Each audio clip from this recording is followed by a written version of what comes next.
नमस्कार दोस्तों। इस वीडियो में बात करने वाले हैं इंडियन पॉलिटी के कुछ इंपॉर्टेंट एमसीक्यूज। हालांकि दो क्लासेस हमारी इससे पहले हो चुकी है, आज ये तीसरी क्लास रहने वाली है। चलिए कंटिन्यू करते हैं स्टार्ट वीडियो को। सबसे पहला क्वेश्चन है, लोकसभा का कार्यकाल कितनी बार 6 वर्ष तक बढ़ाया गया था, ये आपसे पूछा गया है। एक बार, 2 बार, 3 बार या फिर इनमें से कोई नहीं। तो कार्यकाल, लोकसभा कार्यकाल वैसे तो 5 साल का होता है, लेकिन एक टाइम ऐसा भी आया था कि कार्यकाल को 5 साल से बढ़ाकर 6 साल कर दिया। सिर्फ लोकसभा की बात नहीं करेंगे, इसके साथ साथ में आपकी जो राज्य में विधानसभाएं होती है, अब विधानसभा को बोलते हैं इंग्लिश में क्या, एलए बोलते हैं, लेजिस्लेटिव असेंबली बोलते हैं, हिंदी में विधानसभा। और इनके जो आपके सदस्य होते हैं उनको बोला जाता है विधायक बोलते हैं ना। एमएलए के चुनाव है भाई, विधायक के चुनाव है। तो राज्यों में विधानसभा, जबकि केंद्र की बात करते हैं तो उसके अंदर लोकसभा, इन दोनों का कार्यकाल एक टाइम के लिए क्या हुआ था कि 5 साल से बढ़ाकर 6 साल कर दिया गया था। 5 साल से बढ़ाकर 6 साल कर दिया। वर्तमान में तो 5 साल है। कब किया गया? उस टाइम पे देश में इमरजेंसी चल रही थी। तीसरी बार जब देश में इमरजेंसी लगी, जिसको बोलते हैं आप कि आंतरिक अशांति के आधार पर देश की पीएम इंदिरा गांधी के द्वारा देश के राष्ट्रपति को बोलकर या फिर कहकर क्या किया गया भाई, एक देश में इमरजेंसी लगवा दी गई थी। तो उसके बाद में बेसिकली क्या हुआ कि एक संशोधन होता है। हालांकि इमरजेंसी आपकी 1975 से 1977 21 महीने तक लगी रही थी, 21 मंथ्स तक लगी रही थी। इसी के बीच में एक संशोधन हुआ संविधान का, 42वां संशोधन 1976 1976 का। इसके साथ में क्या किया गया कि भाई बहुत सारे प्रावधान चेंज किए गए संविधान के अंदर ना। जो आपके आर्टिकल्स है, वर्तमान में तो 465 आर्टिकल है, लेकिन आखिरी संख्या 395 है। उस टाइम पे क्या हुआ कि संविधान के इतने आर्टिकल्स में से लगभग 150 से 200 आर्टिकल्स के साथ में छेड़खानी की गई थी, चेंज किया गया। इस कारण से हम 42वें संशोधन को बोलते हैं लघु संविधान, छोटा संविधान बोलते हैं। छोटा क्यों बोला? क्योंकि भाई इसके द्वारा बहुत बड़ा चेंज किया गया। ये एक ऐसा कानून पास हुआ जिसका चिट्ठा बहुत बड़ा है। यदि आप उसको पढ़ना स्टार्ट करते हैं तो भाई 2-4 दिन तक उसको पढ़ ही नहीं पाएंगे, इतना बड़ा चेंज किया गया था। लघु संविधान बोलते हैं इसको, ठीक है। इसके माध्यम से लोकसभा हो, विधानसभा हो, इनका कार्यकाल 5 वर्ष से बढ़ाकर 6 वर्ष कर दिया। तो कितनी बार किया सर? एक ही बार चेंज किया ना, उसके बाद पुनः दोबारा से 6 से 5 कर दिया। तो इस क्वेश्चन का राइट आंसर तो 1 वर्ष हो जाएगा। सर दोबारा से कब किया? जब 1977 में इमरजेंसी इनकी समाप्त होती है, उसके बाद में देश में चुनाव होते हैं। और चुनाव के बाद में क्या होता है कि देश में पहली बार गैर कांग्रेसी सरकार बनती है, जनता पार्टी की सरकार बनती है। और पहले गैर कांग्रेसी पीएम आपके कौन बनते हैं? मोरारजी देसाई बनते हैं, ठीक है। तो जनता पार्टी की सरकार बनी। इस पार्टी ने क्या किया? इस पार्टी बनने के बाद अगले साल क्या करते हैं भाई, 1978 में एक और संशोधन संविधान में किया, जिसको बोलते हैं 44वां संशोधन, 44th कॉन्स्टिट्यूशनल अमेंडमेंट एक्ट 1978। जो भी गड़बड़ियां 76 में इंदिरा गांधी ने की थी ड्यूरिंग इमरजेंसी, उसको सुधारने के लिए आपका 44वां संशोधन किया गया। और उसी में से एक क्या था? उसी में से एक ये किया सर कि जो 6 साल कार्यकाल किया गया था 5 से बढ़ाकर, उसको पुनः 6 से 5 कर दिया गया। तो लोकसभा विधानसभा कार्यकाल 6 से पुनः 5 साल कर दिया। वर्तमान में क्या है? 5 साल कार्यकाल है, ठीक है। 2 संशोधन इंपॉर्टेंट है, आपको याद करने हैं। उसके बाद में अगला क्वेश्चन देखिए, ये भाई इकोनॉमिक्स का क्वेश्चन आ चुका है। निम्नलिखित में से कौन सा एक भारत में केंद्रीय सरकार के कर राजस्व का स्रोत है? राजस्व का मतलब होता है प्राप्तियां, यानी कि इनकम की बात करते हैं। सरकार के पास में जो प्राप्तियां होती है किसके माध्यम से होती है सर? एक स्रोत है टैक्स के माध्यम से होती है ना। तो इनमें से कौन सा ऐसा टैक्स है जो केंद्र की सरकार का स्रोत नहीं है, यानी कि नहीं लगाती है, नहीं वसूल करती है? आयकर, इनकम टैक्स, सीमा शुल्क की बात करते हैं, कस्टम ड्यूटी बोलते हैं, सेवा कर की बात करें सर्विस, या फिर मोटर यान ट्रैफिक कर की बात करते हैं। इनमें से कौन सा टैक्स वसूल नहीं करता है, आपसे पूछा गया है, ठीक है। सबसे पहले जानते हैं इस टैक्स का मतलब क्या है। टैक्स एक टाइप का ना आपका मैंडेटरी पेमेंट होती है, जो हम सरकार को पे करते हैं। सभी को टैक्स पे करना पड़ता है भाई, कानून बना हुआ है। कोई भी ऐसा व्यक्ति नहीं है कि कमा रहा है लेकिन मना कर दे कि मैं तो सरकार को टैक्स पे नहीं करूँगा, ऐसा नहीं होता है। मैंडेटरी पेमेंट है कि पे आपको करना ही करना पड़ेगा, क्योंकि सरकार देश की कार्य प्रणाली को चलाने के लिए, काम करने के लिए देश में, ठीक है, उनको पैसे की आवश्यकता तो पड़ती है। नई जो आपकी नीति लेके आती है, स्कीम आती है, आपकी फ्री में राशन मिलता है, जो भी काम सरकार करती है देश के लिए, तो पैसा तो चाहिए। पैसा कहाँ से आएगा सर? पैसा तो टैक्स के माध्यम से आएगा। एक मेजर सोर्स होता है सरकार की इनकम का, ठीक है। कौन वसूलता है सर? सेंट्रल गवर्नमेंट भी वसूलती है, राज्य की सरकार भी वसूलती है, और आपकी जो स्थानीय सरकार होती है, ग्रामीण हो या फिर आपकी जो हम बोलते हैं कि शहरी स्थानीय सरकार, वो भी टैक्स को वसूलती है। तो इसमें से केंद्र की सरकार जो आपका इनकम टैक्स वसूलती है, सीमा शुल्क, कस्टम ड्यूटी वसूलती है, सेवा कर, सर्विस टैक्स वसूलती है, परंतु मोटर यान टैक्स ये राज्य की सरकार वसूलती है। वसूलती है, ठीक है। टोल की बात करते हैं तो राज्य सरकार वसूलती है, ये आपकी सेंट्रल गवर्नमेंट नहीं वसूलती है, ठीक है। इनकम टैक्स तो सभी को पता है कि भैया एक टाइप का आपका डायरेक्ट टैक्स होता है कि जिस भी व्यक्ति के ऊपर ये टैक्स लगाया गया उसका एक भुगतान वही स्वयं करता है ना। यदि आप कुछ कमा रहे हो, आप पैसा कमा रहे हो तो स्लैब बनी हुई है कि आप इतना कमाओगे तो आप पे सरकार टैक्स लगाएगी, जिसको आप आपकी इनकम पे बोलते हैं कि एक साल में आपने कितना कमाया उसके ऊपर आपको टैक्स पे करना पड़ेगा। इनकम टैक्स है, कौन वसूल करता है? केंद्र की सरकार वसूल करती है। सीमा शुल्क की बात करते हैं, इसका मतलब क्या है? Custom duty. कस्टम ड्यूटी का मतलब क्या हुआ कि जब आपका कोई भी मटेरियल, कोई भी माल एक देश से दूसरे देश में एंटर करता है तो भाई सीमा को पार करना पड़ता है, सीमा को क्रॉस करना पड़ता है। मान के चलते हैं कि भाई ये आपका N फॉर नेपाल है, ये फॉर I फॉर इंडिया है। अब नेपाल से कोई प्रोडक्ट बनकर इंडिया में आएगा तो उसको बॉर्डर तो क्रॉस करना पड़ेगा, बॉर्डर क्रॉस करेगा तो सीमा क्रॉस करना पड़ेगा, उसके ऊपर शुल्क देना पड़ेगा, कुछ पैसा देना पड़ेगा, तो उसको क्या बोलते हैं आप? कस्टम ड्यूटी बोलते हैं। एक टाइप का आपका इनडायरेक्ट टैक्स होता है, ठीक है। कैसा टैक्स है? इनडायरेक्ट टैक्स होता है। तो बस यही चीज़ है। ये भी कौन वसूल करता है? सर सेंटर की गवर्नमेंट वसूल करती है। उसके अलावा सेवा सर्विस पे जो टैक्स लगता है उसको भी कौन वसूल करता है? केंद्र की सरकार वसूल करती है, परंतु मोटर यान कर को आपका राज्य की सरकार वसूल करती है। चलिए बढ़ते हैं नेक्स्ट क्वेश्चन की तरफ।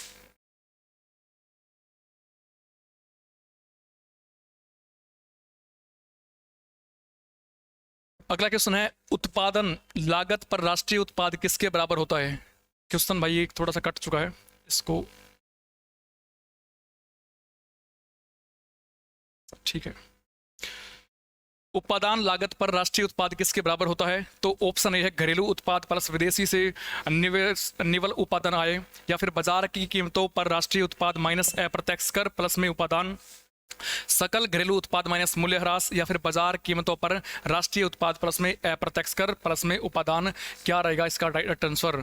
उपादान लागत की बात की जा रही है तो इसका मतलब होता है, इंग्लिश में बोलते हैं इसको फैक्टर कॉस्ट बोलते हैं। क्या बोलते हैं भाई? फैक्टर कॉस्ट बोला जाता है। इस फैक्टर कॉस्ट का मतलब क्या है? सबसे पहले तो वही जानने का प्रयास करते हैं। फैक्टर कॉस्ट का मतलब ये हुआ कि जिस भी लागत पर कोई वस्तु का निर्माण होता है या फिर उत्पादन होता है, कोई वस्तु आपकी बनाई जाती है किसी फैक्ट्री के अंदर, तो उसको बनाने में, उस वस्तु को बनाने में कितनी लागत आई उसको बोलते हैं फैक्टर कॉस्ट। अब फैक्टर कॉस्ट किसके बराबर रहेगा? तो ये आपसे पूछा गया है। बाजार कीमतों पर राष्ट्रीय उत्पाद माइनस अप्रत्यक्ष कर प्लस में उपादान, इस उपादान को बोलते हैं सब्सिडी, इसके बराबर होता है। समझने का प्रयास करते हैं। जैसे मान के चलते हैं कि कोई फैक्ट्री है बिस्कुट की, अब क्या बनाएगी सर? बिस्कुट बनाएगी। तो किसी फैक्ट्री ने यदि बिस्कुट को बनाया तो उसको बनाने में जो खर्चा आया, जो लागत आई बनने में, उसको तो बोलते हैं आप फैक्टर कॉस्ट बोलते हैं। फैक्टर कॉस्ट यानी कि उपादान लागत बोलते हैं, फिर उत्पादन लागत बोलते हैं। अब सिंपल सी बात है, यदि आपको ये बिस्कुट मिलेगा तो सर इसके अंदर तो टैक्स इंक्लूड होगा।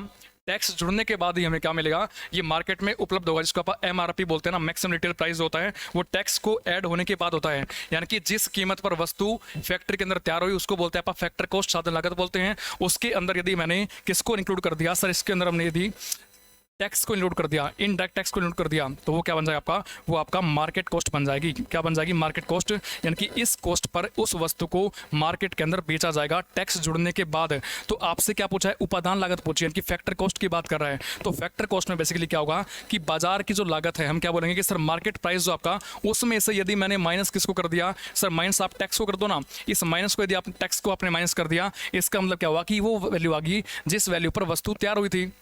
अब वो ऑप्शन कहाँ आपका? ऑप्शन नंबर बी देखिए, बाजार कीमतों पर राष्ट्रीय उत्पाद, यानी कि मार्केट प्राइस की बात कर रहे हैं। माइनस में अप्रत्यक्ष कर दिया भाई मैंने, टैक्स को इंक्लूड कर दिया, और प्लस में सब्सिडी कर दिया मैंने, क्योंकि सरकार आपको किन्हीं कुछ उत्पादों पर सब्सिडी देती है, ठीक है। सब्सिडी के अंदर छूट आती है, आपको और भी सस्ते दाम पर वस्तु मिल जाती है, तो उसको प्लस कर देंगे, टैक्स को माइनस कर देंगे, बाजार में से माइनस कर देंगे, तो क्या आ जाएगा अपने पास में? उपादान लागत आ जाएगी। यानी कि वो कीमत, जिस कीमत पर वस्तु बनकर तैयार हुई थी, वो क्या होती है भाई? आपकी उपादान लागत होती है, ठीक है। उसके बाद में नेक्स्ट क्वेश्चन,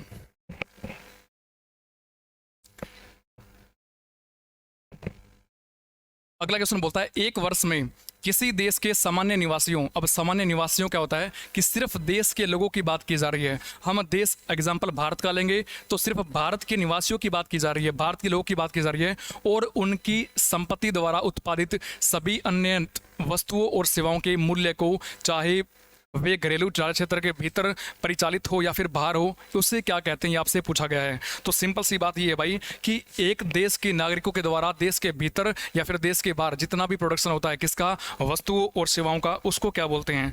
तो उस वही आपसे पूछा गया है। तो ऑप्शन देखते हैं, सकल राष्ट्रीय उत्पाद, निवल राष्ट्रीय आय, सकल घरेलू उत्पाद, या फिर निवल घरेलू उत्पाद। क्या बोलेंगे भाई? क्या इसका राइट आंसर आपसे पूछा गया है? तो सर एक बात तो समझ आती है कि आपने क्वेश्चन के अंदर कहीं पे भी मूल्य ह्रास नहीं किया, यानी कि वियर एंड टियर जो होता है आपका सेवाओं के अंदर, वस्तुओं के अंदर जो भी आपका वियर टियर होता है, टूट फुट होती है, उसको बोलते हैं मूल्य ह्रास। यानी कि यदि आपका कोई एक फ़ोन खरीदते हैं तो फ़ोन आप जैसे ही परचेज करते हैं उसके बाद में उस धीरे धीरे उस फ़ोन की वैल्यू गिरती जाती है। आपने 10,000 का फ़ोन लिया, उसको धीरे धीरे आप यूज़ करते हो तो उसकी वैल्यू कम हो जाती है ना। कोई आपका हो सकता है कि उसकी वैल्यू 8,000 हो जाए, 6,000 हो जाए, 2,000, 5,000 जितनी हो सकती है, उस टूट फुट को बोलते हैं आप मूल्य ह्रास। तो यहाँ पे आपने मूल्य ह्रास तो नहीं किया। यदि आपने मूल्य ह्रास नहीं किया तो निवल तो नहीं आ सकता, क्योंकि निवल का मतलब क्या होता है, सूद होता है। और सूद कब आएगा? सूद जब आएगा तब आएगा सर जब इसमें से आप टूट फुट को घटा देंगे। तो ये तो नहीं हो सकता, ये भी गलत हो गया, ये भी गलत हो गया। तो फिर क्या होगा कि सर हम सिर्फ देश के लोगों की बात कर रहे हैं, यानी कि हम राष्ट्र की बात कर रहे हैं। जहाँ पे भी राष्ट्रीय जुड़ जाए ना कि राष्ट्र की बात कर रहे हैं, उसमें सिर्फ देश के लोग ही शामिल होते हैं। और यहाँ पे कहाँ है भाई सर, इसके अंदर तो घरेलू की बात की जा रही है। ये है आपके सामने सकल राष्ट्रीय आय या फिर उत्पाद कह सकते हैं, यानी कि एक देश के किसी देश के निवासियों के द्वारा, चाहे प्रोडक्शन देश के बाहर हो चाहे प्रोडक्शन देश के अंदर हो, ठीक है, वस्तुओं और सेवाओं का, तो उसको बोलते हैं अपन सकल राष्ट्रीय उत्पाद या फिर सकल राष्ट्रीय आय बोलते हैं। सकल घरेलू उत्पाद की बात करते हैं तो घरेलू में तो सिर्फ घर की बात आती है, यानी कि किसी भी देश की आंतरिक सीमा के अंदर, ये कोई कंट्री है, कोई देश है, इस देश की आंतरिक सीमा के भीतर चाहे लोग आपके भारतीय काम कर रहे हो चाहे लोग कोई विदेशी काम कर रहा हो, उनके द्वारा जितना भी उत्पादन होगा वस्तुओं और सेवाओं का, उसको बोलते हैं जीडीपी। क्या बोलते हैं भाई? जीडीपी बोलते हैं, सकल घरेलू उत्पाद बोलते हैं। इसमें सिर्फ देश की सीमा को अपन इंक्लूड करते हैं। अब देश की सीमा में भाई भारतीय भी काम कर रहे हैं और हो सकता है कोई विदेशी व्यक्ति आप यहाँ पे आके कमाई कर रहा है, वो भी काम कर रहा है, उसको आप बोलते हैं जीडीपी। लेकिन यदि बात करें सिर्फ भारत के लोगों की बात करते हैं तो उसमें राष्ट्रीय शब्द जुड़ जाता है। सिर्फ भारत के लोगों की बात करते हैं, चाहे भारत में कमाई करे या फिर अदर कंट्री में कमाई करे, सकल राष्ट्रीय आय।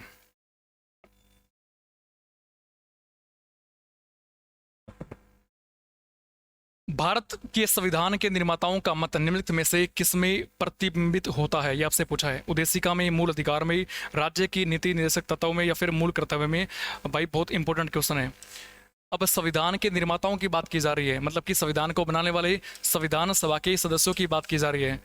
संविधान सभा के सदस्य, तो संविधान सभा के सदस्यों को जब मत था, मत का मतलब क्या हुआ सर? मत का मतलब तो विचार होता है, थॉट होते हैं, विचार होते हैं। तो वो हमें कहाँ देखने को मिलते हैं? तो जब भी हम एक टॉपिक पढ़ते हैं, उद्देशिका, प्रियम्बल इंग्लिश से बोलते हैं, इस टॉपिक को जब भी हम पढ़ते हैं तो भाई क्या पढ़ते हैं कि संविधान की कुंजी प्रस्तावना है, संविधान सभा के जो मेंबर्स थे उनके जो मत है, उनके जो विचार है, वो हमें देखने को मिलते हैं प्रस्तावना के अंदर। तो उसी को हम क्या पढ़ते हैं? प्रस्तावना पढ़ते हैं। क्वेश्चन का राइट आंसर क्या हो जाएगा? उद्देशिका हो जाएगा। क्या हो जाएगा? उद्देशिका। संविधान का सार बोल दो, संविधान निर्माताओं को जानने की संविधान निर्माताओं के जो मत होते हैं उनको जानने की कुंजी बोल दो, या फिर संविधान की कुंजी बोल दो। आपका राइट आंसर क्या रहेगा? उद्देशिका हो जाएगा। क्योंकि जो भी आपका संविधान बना हुआ है उसके अंदर संविधान सभा के जो मेंबर्स थे उनके विचार है, उनके थॉट्स है, और उन्हीं थॉट्स को आप पढ़ते हैं सार के रूप में, प्रियम्बल में पढ़ते हैं, प्रस्तावना में पढ़ते हैं। तो हमें कहीं ना कहीं एक प्रतिबिंबित आपको देखने को मिलता है कि भैया जो संविधान सभा के मेंबर्स के द्वारा संविधान को बनाया गया तो उनके जो थॉट्स थे संविधान के अंदर है, उसी को अपन ने फिर सार के रूप में उद्देशिका में शामिल कर दिया। तो आंसर क्या है? उद्देशिका हो जाएगा। अच्छा, उद्देशिका की बात करते हैं तो भैया कितनी है संविधान के अंदर? एक ही तो उद्देशिका है ना, एक ही उद्देशिका है, और इसको संविधान की आत्मा व हृदय बोलते हैं। संविधान की आत्मा व हृदय भी कहा जाता है। लेकिन यदि आपसे पूछे कि भैया एक व्यक्ति का नाम है doctor Ambedkar, doctor BR Ambedkar, इनके द्वारा संविधान की हृदय व आत्मा किसको कहा जाता है? तो उसका आंसर क्या हो जाएगा? आर्टिकल नंबर 32, जो कि आपका लास्ट और छठे नंबर का इनकी अधिकार है, फंडामेंटल राइट है, संवैधानिक उपचारों का अधिकार है ना, संवैधानिक उपचारों का अधिकार, right to constitutional remedies. Doctor BR Ambedkar अनुसार में संविधान की आत्मा व हृदय है, ये भी आपको याद रखना है। प्रस्तावना की बात करते हैं तो 1960 के अंदर एक केस था, बेरूबाड़ी केस। 1960 एक बेरूबाड़ी केस था, इसके अंदर नहीं माना गया प्रस्तावना को संविधान का अंग, नहीं माना गया। ठीक है, आपसे पूछता है कि किस केस के अंदर संविधान की प्रस्तावना को संविधान का अंग नहीं माना गया? तो भाई इसके अंदर नहीं माना गया, बेरूबाड़ी केस के अंदर। लेकिन जब आपका 1973 में एक केस आता है, केशवानंद भारती केस, इस केशवानंद भारती केस में संविधान की प्रस्तावना को संविधान का अंग मान लिया गया। तो ये भी आपको याद करना है। ठीक है, अच्छा, प्रस्तावना में संशोधन कौन करेगा, किसके पास अधिकार है? तो भारत की पार्लियामेंट के पास अधिकार होता है कि संविधान में संशोधन कर सकती है। तो संविधान का अंग वर्तमान में क्या भी प्रस्तावना है, तो प्रस्तावना में संशोधन किया जा सकता है। और आज तक सिर्फ एक बार ही प्रस्तावना के अंदर संशोधन हुआ है, वो कौन सा हुआ? 42वां संशोधन 1976 के द्वारा हुआ। सर इसके माध्यम से क्या चेंज किया गया? संविधान की प्रस्तावना में इस 42वें संशोधन के माध्यम से 3 अंग जोड़े, यानी कि 3 शब्द जोड़े गए। क्या जोड़े गए? 3 शब्द जोड़े गए। और ये 3 शब्द कौन कौन से हैं सर? एक का नाम है सोशलिस्ट यानी कि समाजवादी है, दूसरे का नाम सेक्युलरिज्म यानी कि पंथ निरपेक्षता है, और तीसरे की बात करते हैं तो इंटीग्रिटी, राष्ट्र की एकता और अखंडता है। ये तीन शब्द संविधान की प्रस्तावना में पहले नहीं थे। समाजवादी, पंथ निरपेक्षता और अखंडता, इनको 42वें संशोधन के माध्यम से जोड़ा गया था। ठीक है,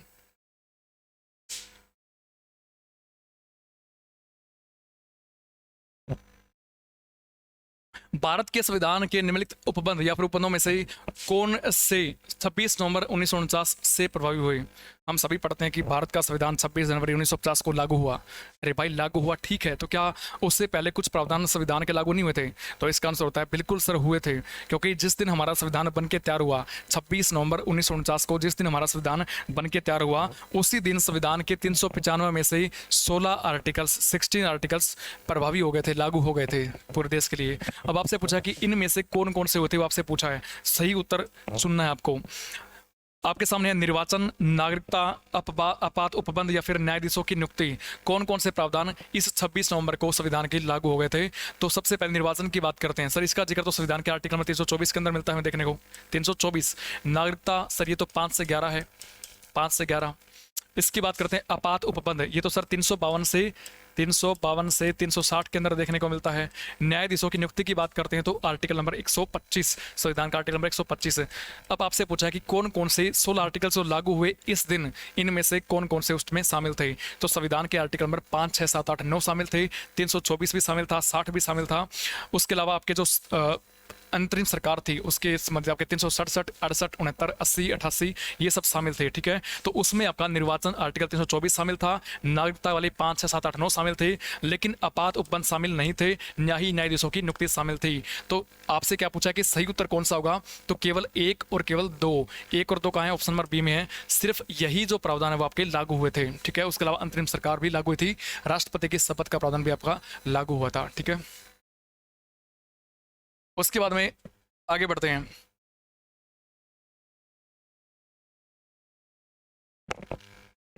भारतीय संविधान में उल्लिखित आपातकालीन प्रावधान किस देश के संविधान से लिए गए हैं? संयुक्त राज्य अमेरिका, यूनाइटेड किंगडम, जर्मनी या फिर कनाडा?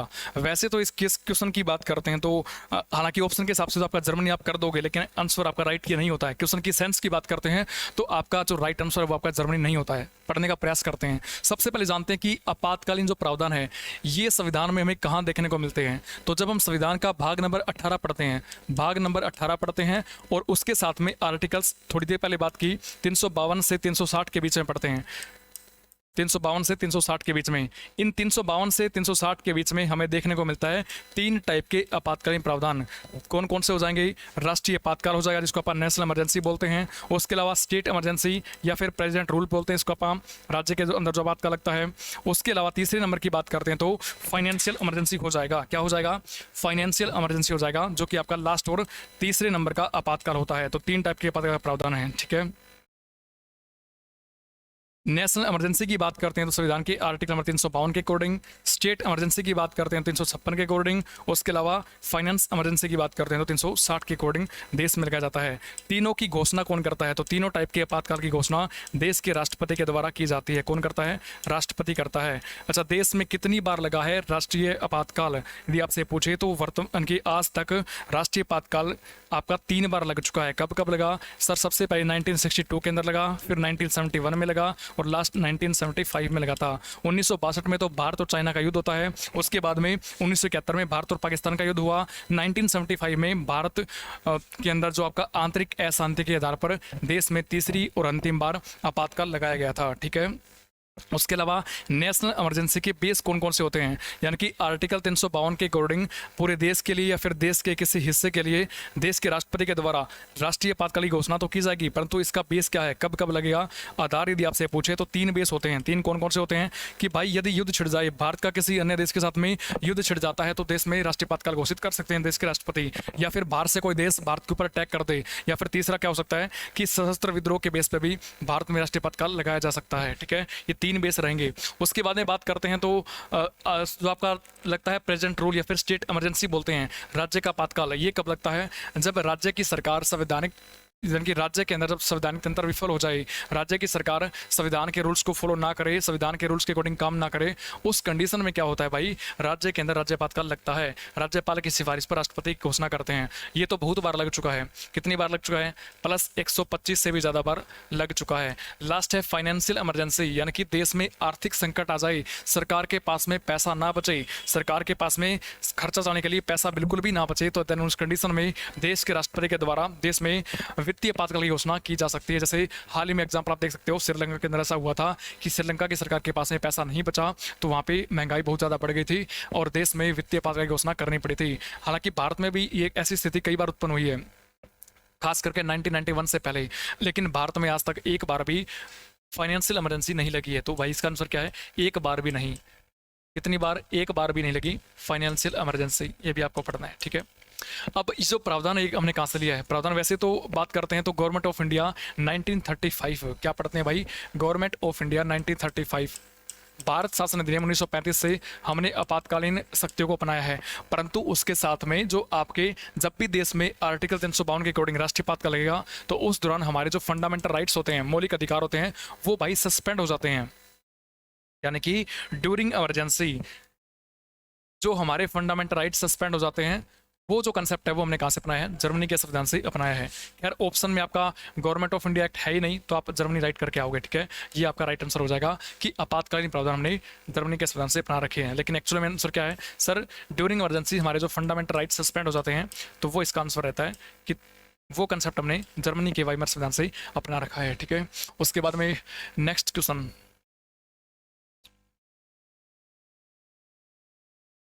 भारतीय संसदीय प्रणाली ब्रिटिश संसदीय प्रणाली से भिन्न है क्योंकि यह न्यायिक पुनर्विलोकन प्रणाली है, यह वास्तविक और नाममात्र दोनों प्रकार की कार्य प्रणाली है, यह द्विसदनीय विधायिका है, या फिर सामूहिक उत्तरदायित्व की प्रणाली है। भाई इसका आंसर क्या रहेगा? देखो भारत के अंदर ना संसदीय प्रणाली है, ये तो हम सभी लोग जानते हैं, लेकिन ये कंसेप्ट हमने कहाँ से लिया सर? ये तो कंसेप्ट हमने ब्रिटेन के संविधान से उठा रखा है, क्योंकि ब्रिटेन में भी संसदीय प्रणाली है।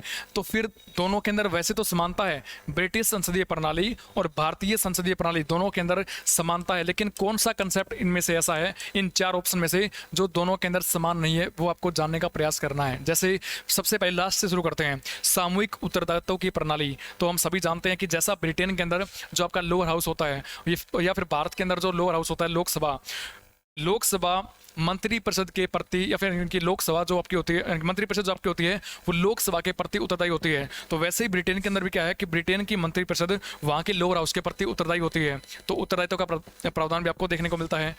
यह द्विसदनीय विधायिका है। अब द्विसदनीय का मतलब क्या हुआ कि द्वि मतलब दो होता है और सदन का मतलब हाउस होता है, दो हाउस होता है। तो जैसे ही आपकी पार्लियामेंट के अंदर दो हाउस लोकसभा और राज्यसभा है, वैसे ही बात करते हैं राज्यों में, तो राज्य के अंदर भी क्या होता है कि विधानसभा और विधान परिषद दो सदन है, तो उसको बोलते हैं द्विसदनीय विधायिका। विधायिका मतलब कि जो कानूनों को बनाए, कानूनों का निर्माण करे, कानूनों को बनाने वाली संस्था जिसको आप कह सकते हैं। और उसके अगर दीदी दो सदन है, उसको क्या बोलेंगे? द्विसदनीय विधायिका बोलेंगे। तो ये प्रावधान भी हमारे संविधान में है, ब्रिटिश संसदीय प्रणाली के समान है। यह वास्तविक और नाम मात्र दोनों प्रकार की कार्यपालिका है। तो भाई बिल्कुल सही बात है, नाम मात्र की कार्यपालिका हेड कौन होता है? देश में राष्ट्रपति होता है। जबकि वास्तविक हेड की बात करते हैं तो वो आपका कौन होता है? पीएम होता है, प्रधानमंत्री होते हैं। तो सेम ऐसा ही आपका ब्रिटेन के अंदर देखने को मिलता है कि ब्रिटेन का पीएम के पास सारी की सारी पावर है, जबकि वहाँ का जो हेड है, जिसको आप बोलते हैं कि वहाँ का राजा या रानी, उनके पास में नाम मात्र की शक्तियाँ होती है। तो ये सेम कंसेप्ट हमारा ब्रिटिश पार्लियामेंट सिस्टम से मैच करता है। परंतु ऑप्शन नंबर ए की बात करते हैं तो वो आपका राइट आंसर हो जाएगा। यह न्यायिक पुनर्विलोकन प्रणाली है। भाई इसका मतलब क्या होता है? जुडिशियल रिव्यू बोलते हैं, फिर न्यायिक समीक्षा बोलते हैं, जांच करने की पावर है।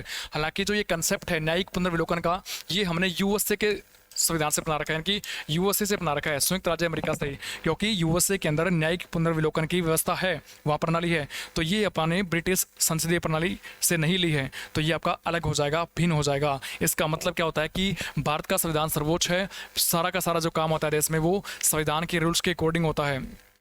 तो सरकारें जो भी नियम पास करती है, कानून पास करती है, वो संविधान के रूल्स को फॉलो करती है। संविधान के रूल्स को देखते हुए देश में कानून बनते हैं।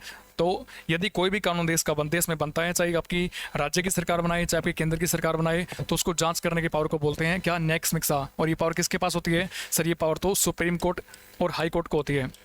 यानी देश में सुप्रीम कोर्ट, हाई कोर्ट यही जांच करते हैं कि कानून कैसे बना है, क्या संविधान के रूल्स को फॉलो कर रहा है या फिर नहीं कर रहा है, ठीक है। तो भाई आज के लिए इतना ही पढ़ेंगे, मिलते हैं नेक्स्ट सेशन के अंदर। तब तक के लिए सभी को जय हिंद, सभी को राम राम।